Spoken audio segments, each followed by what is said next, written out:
मी संजय उर्फ बंडू हरिभाऊ जाधव लोकसभेचा सदस्य म्हणून निवडून आलो असल्याने ईश्वरास स्मरून शपथ घेतो की मी विधीद्वारा स्थापित भारतीय संविधानाप्रत अनन्य श्रद्धा व निष्ठा बाळगीन, भारतीय सार्वभौमत्वाचे आणि भारतीय एकतेचे निर्धाराने रक्षण करीन आणि जे कर्तव्य मला प्राप्त होत आहे ते नेकीने पार पाडीन.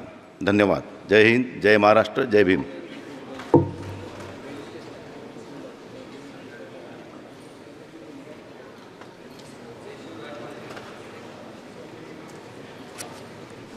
श्री कल्याण वैजनाथ राव काले.